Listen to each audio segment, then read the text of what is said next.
If I just reach out to a donor once a year that I want money from them, that's not relationship building. That's just honestly annoying them.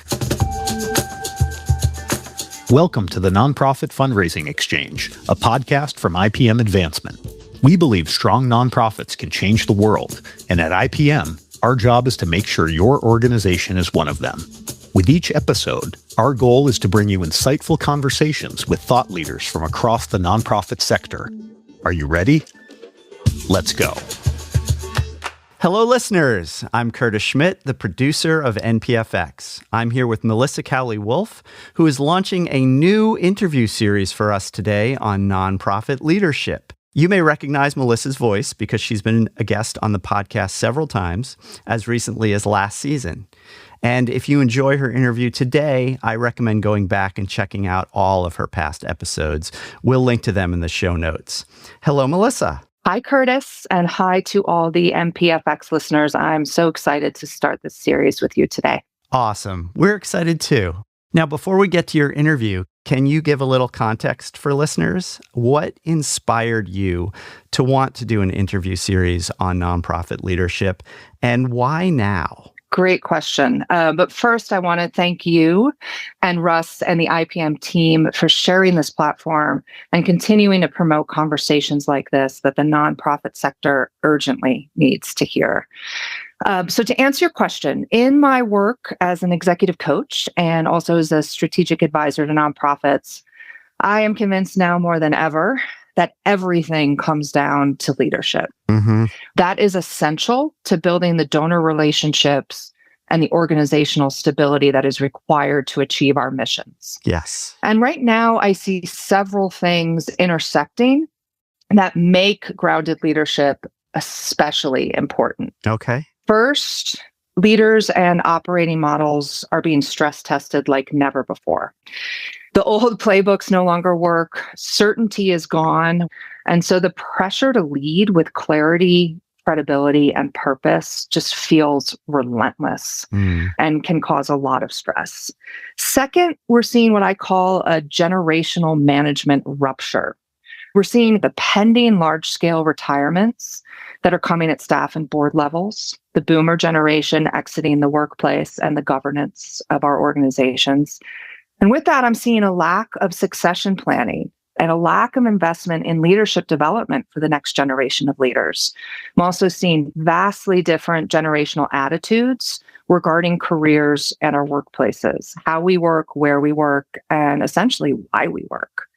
And on top of that, and our listeners know this well, nonprofits, which are our great mission-driven civic organizations, are facing unprecedented challenges, political, legal, and cultural challenges, right? Yeah. Now, simultaneously, while all of this is happening in the background, we're experiencing the largest intergenerational wealth transfer in history.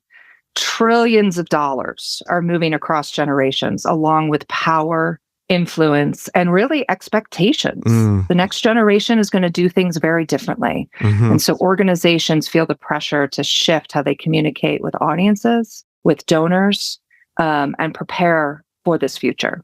So I see all of that together really leading to the need to build strong leadership and help the emerging generation of leaders be the best that they can be. Excellent. Excellent. Thank you for that explanation.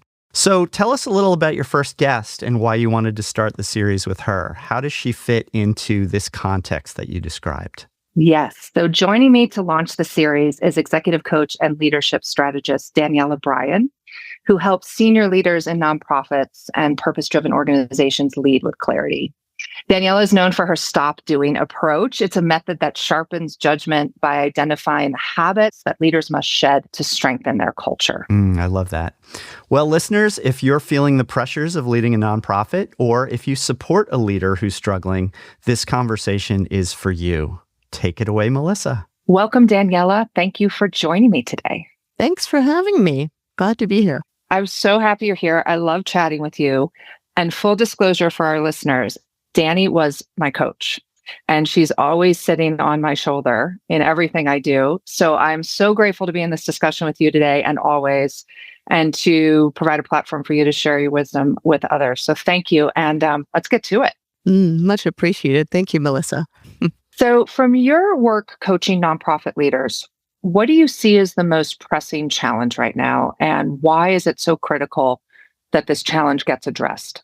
I think one of the things that is often overlooked is the necessity to consistently engage all stakeholders.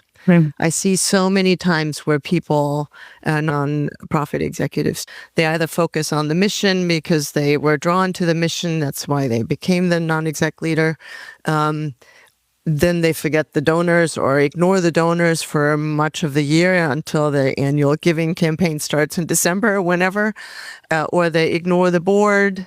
So somehow having a consistent approach to engaging all stakeholders is very, very important, not just for the nonprofit executive, like the executive director, but also for the donors as well as for the board members. Having a consistent approach, I think, is more important than anything, at least from my perspective. What do you see in your work why that is such a challenge right now? And have you seen some leaders speak about that and communicate that? And how have you worked with them on that? Well, they're so focused on their day-to-day. Often, many times, they're too much in the weeds so that they don't actually go to the higher elevation and look as to what they actually need to be doing strategically. So they're in the weeds and they're just kind of doing the day-to-day stuff. And if the day-to-day means that they have an IT issue, then they focus on the IT issue. And if the day-to-day means that they're trying to get an event on the calendar and taken care of, then they focus on the event, but not on the bigger picture as to what needs to happen throughout the entire year or even the next 3 or 5 years. So the need for consistency, not just in the short term, but also in the long term, is often overlooked, I think. You said too much in the weeds. The first thing I thought of was there's so many weeds right now, like more Very much weeds so. than ever, Yes. and largely due. And something you and I talk about, and I think you speak about so brilliantly, is that the systemic change and the paradigm shift that we're going through is so heavy and has more weeds than ever and unprecedented for us in our lifetimes. Mm-hmm. Do you see a lot of leaders get overwhelmed with these changes and maybe some of that? Definitely. Yeah. And maybe some of that Definitely. lack of focus. Everybody is overwhelmed with the amount of news that's coming at them, with the amount of uncertainty that's in the air with funding cuts and everything else that's going on. People are just literally trying to put one foot in front of the other.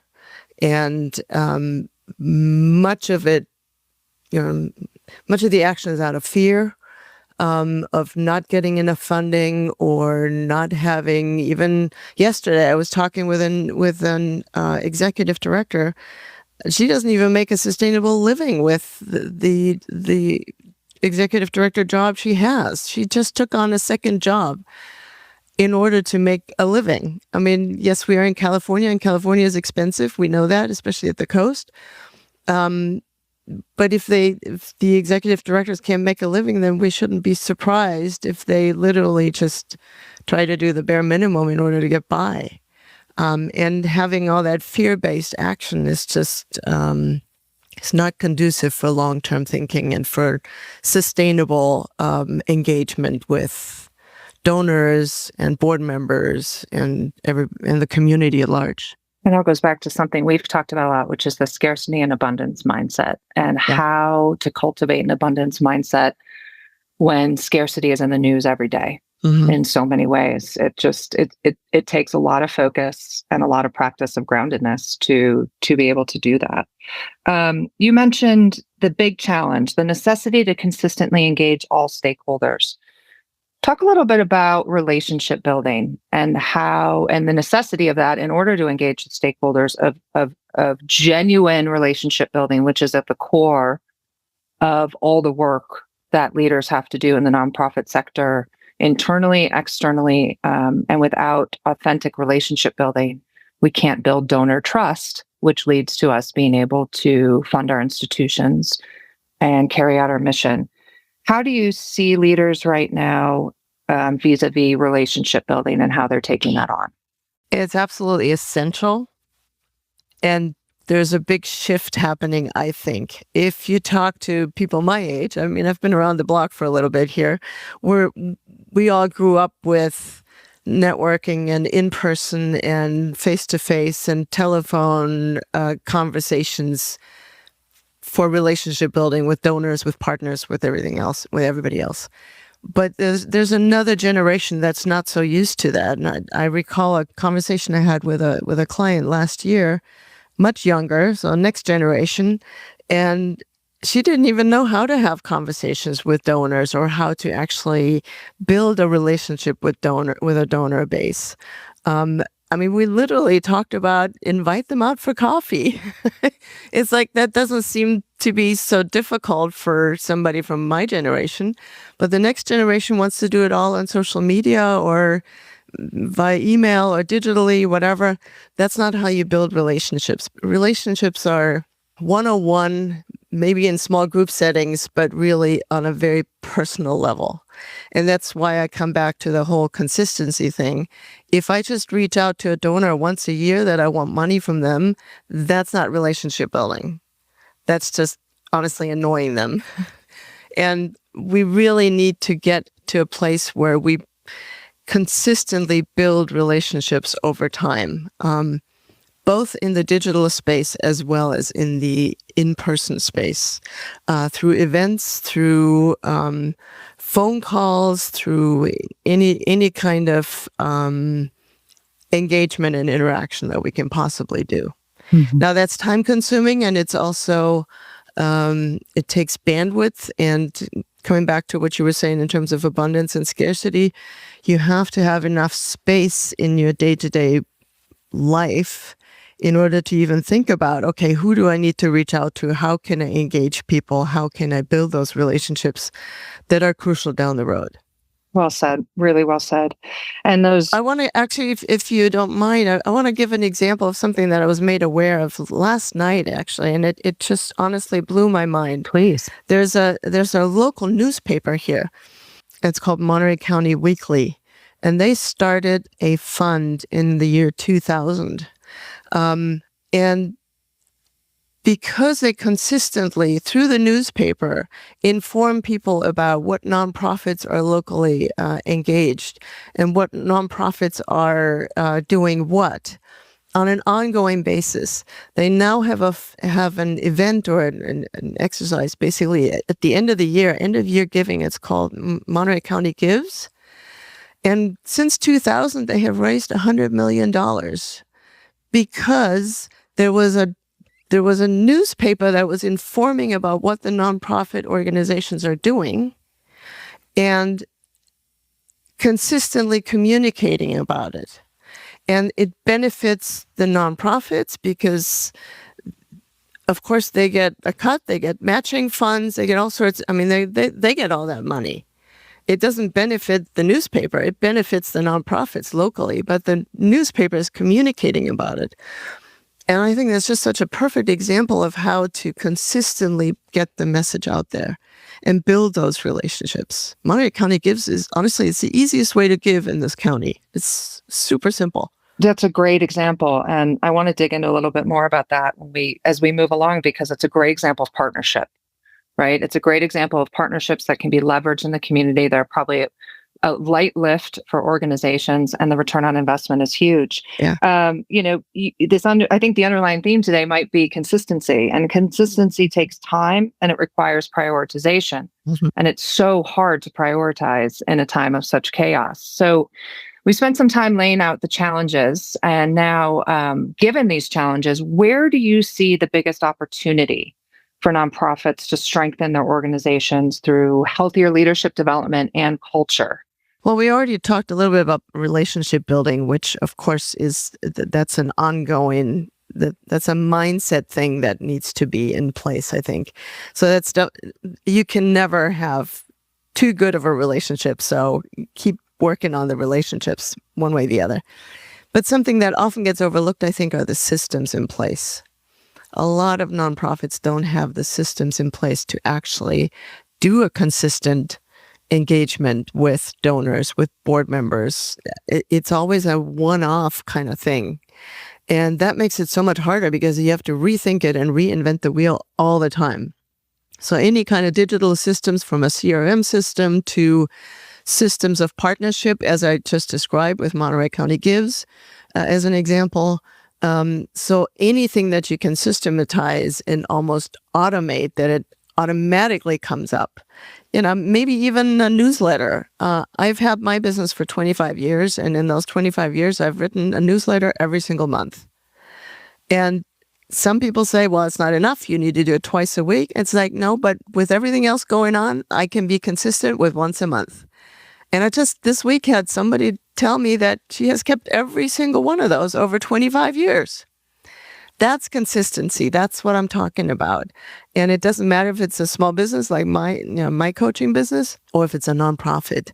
If it's events that one does, then keep the events consistent. But again, put the systems in place so that when there's a change in leadership and there's a new executive director in place, that can consistently continue. Because if you fall off the radar at that point, donors notice that kind of stuff. They can compare. They see what other nonprofits are doing. They know. And from a donor perspective, I think something that the nonprofit executives sometimes overlook is that there's really only two things that a donor wants. They want to be able to trust you, otherwise they don't give you money. And they want to know that you can do what you set out to do. That's it. Other than that, they don't really care how you do it or what you actually engage in, as long as you do it, because they want to maximize the impact with their money. Mm-hmm. End of story. And you need that consistency to create the trust, as you said. And in our community here of our listeners, we have a lot of smaller organizations who are saying, this all sounds great, but we have two people, one person running the organization. And I love what you're saying, because consistency can still be achieved with some of the lower hanging fruit, right? You don't need a huge team to create consistency. It's just picking the things that are important, that resonate with the donors, that make them trust you, that help create that partnership and show your impact. And one personal email a month from the director about the impact of the donor's efforts and the work can be short, sweet, personal, but getting it landing in the inbox every month is going to build that trust with the donor and show that you are moving towards accomplishing your mission and making the impact. I also love something you said. Your answer was the building of the systems, and consistency will create those systems. You mentioned partnership as a system, and I go back to this as I thought this might be a through line. Systems of partnership, not seeing it as additional work, not seeing it as an add-on, but actually a system to help the organization be more effective and more efficient and help build that trust and make an impact. So I like the idea of organizations seeing partnership as one of their systems, akin to their CRM or akin to some of their programming. Mm-hmm. To really internalize that will help you lift the load. Yes. So that you can be more consistent with the things that will help build trust and make an impact with your donors. Yeah, I think partnerships are often overlooked. Everybody seems to think that it's more work, but actually it can lighten the load and can be fun along the way too. For example, I'm actually actively involved in the local community foundation. They have a leadership development program for nonprofit executives. Most of them are executive directors, but not all of them. They always have a cohort of about 25 per year that they put through a 9 months leadership development program. And they all get accompanied with coaching along the once a month, day-long training that they get. And it's a partnership between the coaching community and the local nonprofit or the local community foundation here. But it benefits everybody when you have a community foundation that does the leadership training or leadership development. It benefits the coaching community. It benefits the missions of the nonprofits as well. It increases donor or donations and actually increases the relationships to the donor community as well. So it's a win-win all the way around. Danny, you've hit on what I would consider a hard truth, which is that leadership development is essential. Yes. And leaders frequently don't see it as an ad. They see it as a time suck, or they see it, they don't have enough resources, or they see it as if they're being encouraged to seek leadership development and coaching, they see it as that they're failing, when really this is just going to make you such a better leader. So that's a hard truth and relates to what you just mentioned. And so I'd ask you what another hard truth is that you see nonprofit leaders confront about themselves or their leadership style. And what do they need to know to achieve more meaningful and sustainable results? Well, tag teaming what you were just saying, I think we need to level up as leaders. It's one thing to do the day-to-day, but leveling up means being servant leaders with courage, with the understanding of, yes, sometimes you need to be in the weeds, but you also need to look at the long-term outlook and the bigger picture of things. So on that note, I wish there would be more boards that would actually support the nonprofit executives to get coaching or to get training. Honestly, I don't know how many community foundations do offer a leadership development program like this. I have no idea. I'm just familiar with it locally here. But I think the more that would be available, the better it would be for the nonprofits. Do you see, you've gotten to the boards, which we can't leave this discussion without talking about the boards, because the boards are there to support the leaders, evaluate the leaders, but support the leaders and help steward the organization forward.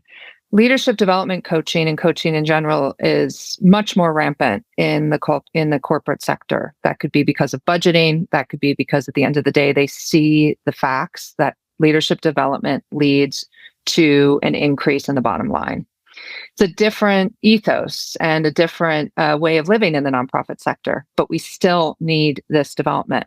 What would you say to the boards of organizations here about why it is so crucial to provide an opportunity for your CEOs and your emerging leaders to grow? And why that is not just something that, that falls under overhead. Yeah. We don't need to worry about that. Why is it essential? What would you say to them? Well, it's often viewed as an expense rather than an investment. But it's an investment in the people and therefore an investment in the organization. So if a board is there to steward the organization, then it is imperative, from my perspective, to give as much support as you possibly can to the nonprofit executive, which means also providing them the possibility of leadership development on any level, wherever they're at. Learning never stops. That's goes on forever. As I said, I learned something new last night, and I've been doing this for many, many years. So I really wish the board members would recognize that part of their support is to invest in the people that are doing the hard labor and the heavy lifting that goes on in the communities. And also that leads to employee retention. Yes. Leads to a stronger workforce, better able to achieve the mission. Better culture. And boards, frequently feel like they have to constantly be looking for a new CEO because turnover's high. Well, this will prevent that. Yeah. And leadership development and coaching will help with retention and also help the organization go through better succession planning and transition planning. Right. Mm-hmm. If you could leave the next generation of leaders with just one golden nugget, one piece of lasting advice to help them lead well, what would it be? And how can they start putting that into practice right now? Well, this is going to sound a little strange probably, but I would encourage everybody to start putting together their own personal board. And I'm not talking about the organization's board, which is different because the organization's board needs to steward the organization. But your own personal board can consist of people in industry, could be local, could be international, could be wherever. But assemble a group of people that you either meet with just one-on-one or in a group setting. It doesn't really matter.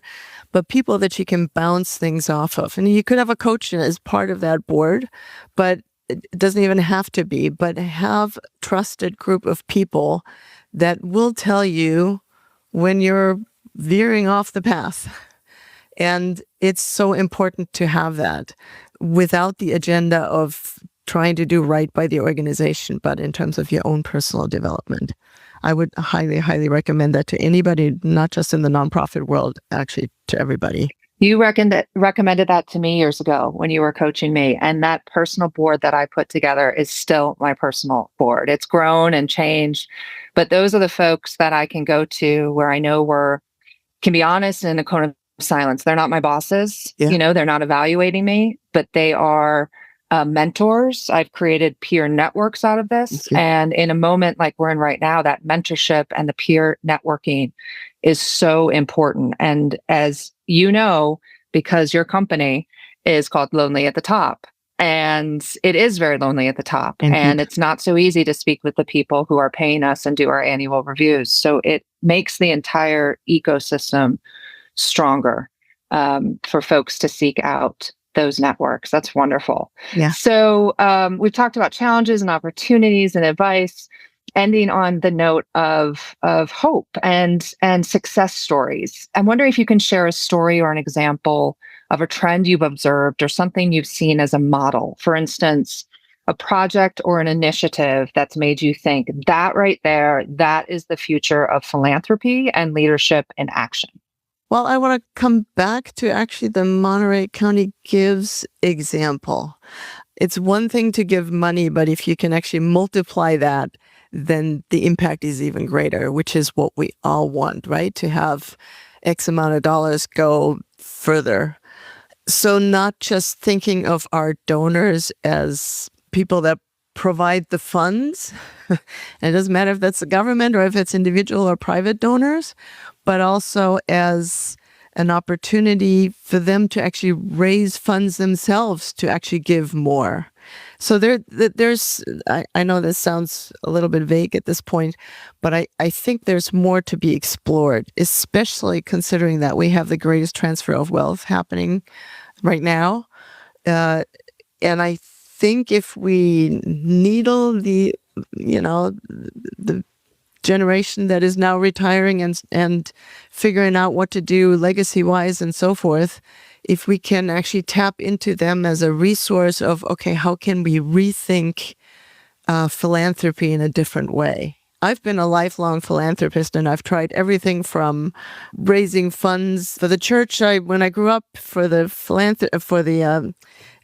sorority that I was in college, at local trips when we did family trips, we did stuff in the local communities.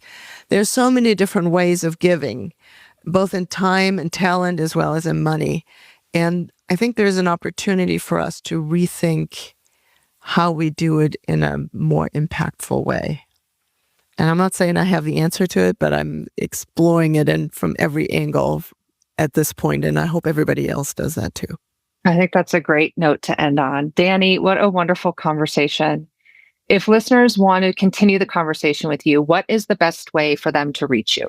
Best way to reach me is through my website, lonelyathetop.com, where I help corporate as well as nonprofit leaders with coaching services and leadership development. So that's the easiest way to get a hold of me. Wonderful. Daniela Bryan, Executive Leadership Coach at Lonely at the Top. Thank you for joining us today. I'm so grateful for you, your work, and sharing your insights with this community. Thank you. Thank you, Melissa. Thank you, Melissa Cowley Wolf and Daniela Bryan, for sharing your insights and expertise today. What a great way to kick off this new interview series on nonprofit leadership. Listeners, if you like this interview, be sure to subscribe to the podcast. Melissa is planning several more interviews this year, and I know you'll want to hear them. Thank you for tuning in today, and we'll see you next time on the Nonprofit Fundraising Exchange. That concludes this episode of the Nonprofit Fundraising Exchange. If you'd like to learn more about any of today's guests or resources, we'll include links in the show notes. If you like our podcast, please help spread the word. First, subscribe in Apple Podcasts, Spotify, or your favorite app so you always know when a new episode is released. Second, forward episodes you like to friends and colleagues or post them on social media. Word of mouth is one of the best ways you can help share these conversations with more nonprofit professionals like yourself. And if you use Apple Podcasts or Audible, please leave us a review. Positive reviews are how many listeners find us, and they also help us understand what you like most about NPFX. Finally, we'd love to hear your suggestions. If there's a challenge you're facing, a question you have, or a voice you think the nonprofit sector needs to hear, send an email with the subject heading NPFX suggestion to contact@ipmadvancement.com. The Nonprofit Fundraising Exchange is just that, an exchange, and we're grateful that you're part of it. Thanks for listening, and we'll see you next time.